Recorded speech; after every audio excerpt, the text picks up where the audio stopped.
Alright guys, welcome to my video review of the Portacable 4" by 8" belt sander slash disc sander. This I picked up for $315 over at your local Lowe's. You can get it probably at your Home Depot as well. Anybody that carries Portacable. I got this thing for fabrication use because that's pretty much what I'm going to be using for it. Mostly metal. I don't really deal with wood all that much, although you can put whatever kind of belt you want on this thing. It has this huge disc sander on the side, along with this little angle guide here for whatever angle you want to do. And this thing can actually come right out and then go into this one, and you can adjust your angle on here for whatever you want to grind. And both of these grind surfaces are also adjustable, and they have a little angle indicator over here. I'll show you that. There it is. You just turn this little knob, and then you can swing this plate down or swing it up flat. It has kind of a small range of motion on this plate. This one is a little bit more extreme. There we go. This one's a little bit more extreme in that it can turn a lot more. Oh, go around the other way. And you can get a full 45-degree angle with this thing, which is pretty cool. Tighten it up like that. And these things are neat. So if you end up stopping up here and you're trying to go past it, they're spring loaded. You can pull them out and turn them out of the way, and they go right out of the way like that. It also has this really cool shavings catch bag here that goes onto the cam lock. It's all plastic, so kind of be careful. I don't really necessarily trust it. If you want to change the belt on this thing, it's really simple. You just loosen it like that, and there you go. And in order to pull the belt off, you're going to have to turn this body down, which you're going to need an Allen key. It provides you with an Allen key. I like using a T-handle. I think it works better. Right here is the Allen key hole that you're going to want to use to loosen it. And then this whole body can be laid down, and you can take out this screw. This plate comes off, and then you can slide the belt out this way. I guess you could do it with it standing up, but I think it would be easier in this format. It also has a little tensioner to kind of guide the walk of the sand belt, I guess. Right here, you can use to tension it, whether or not it walks to the right or to the left. Sometimes they're not totally true, and then belts are different, so sometimes you like to adjust it, and that's how you do that. So it's a pretty neat little rig. For $300 and something, it's a pretty good value, I think. There are cheaper ones out there, but it's not going to be a Portacable, and Portacable's been around for a while. It's got this pretty decent heavy-duty safety switch, on-off switch, rather.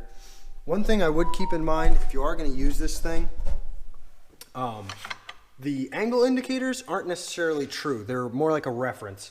So I would get like a fabricator's angle finder, take that out, go to the actual steel surface of the belt sander, find true 90, there we go,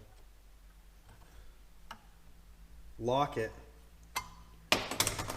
and then adjust your indicator there. That way you know it's on. That way you don't grind a ton of parts right off the bat and they're all off.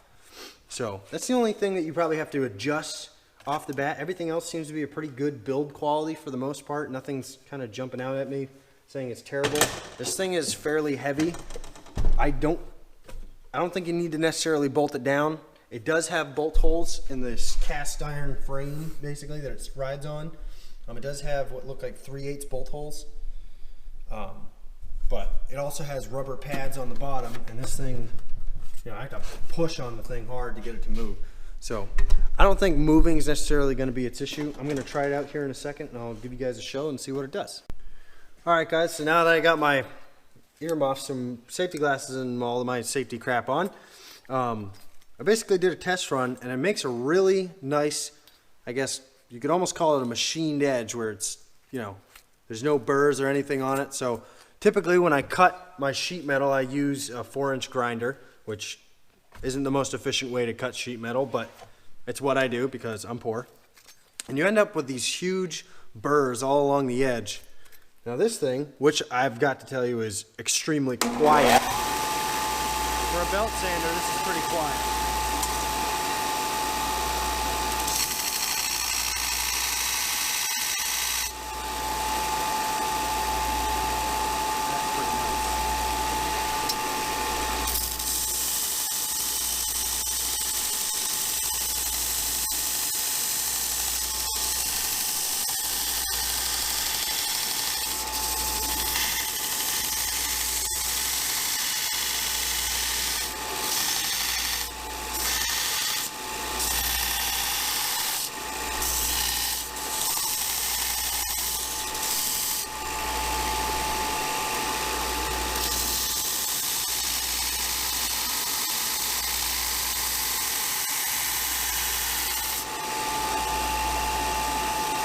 Pretty easy to make a straight edge out of this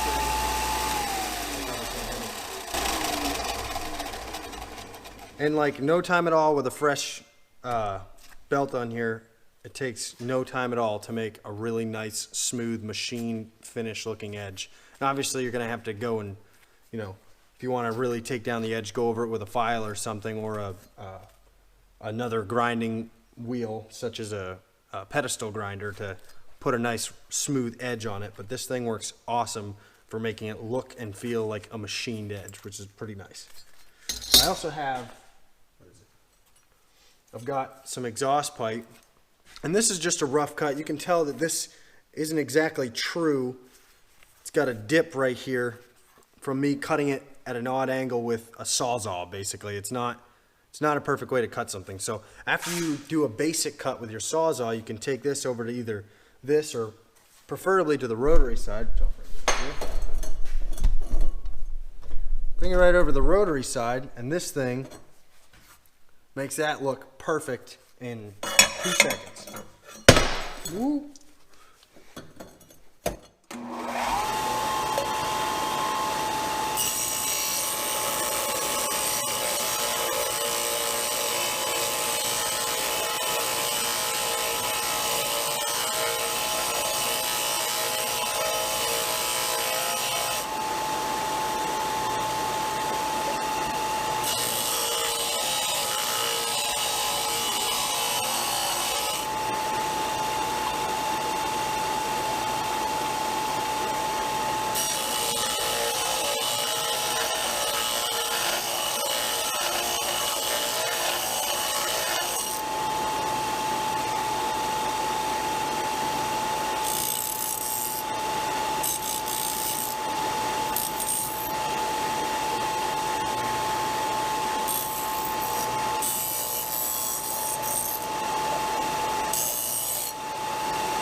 That's cool.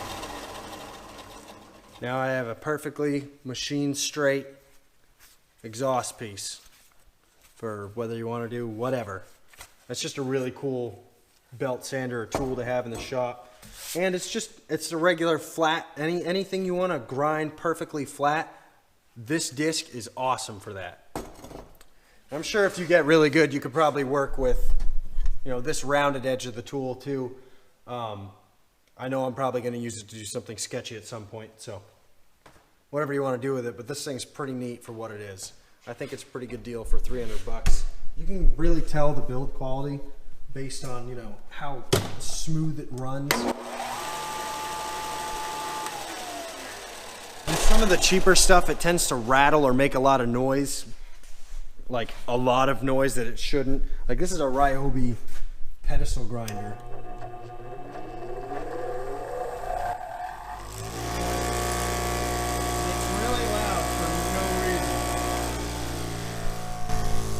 So for something that's like 3 times its size, that thing is way quieter. I hope you guys like this video. I hope you found it informative.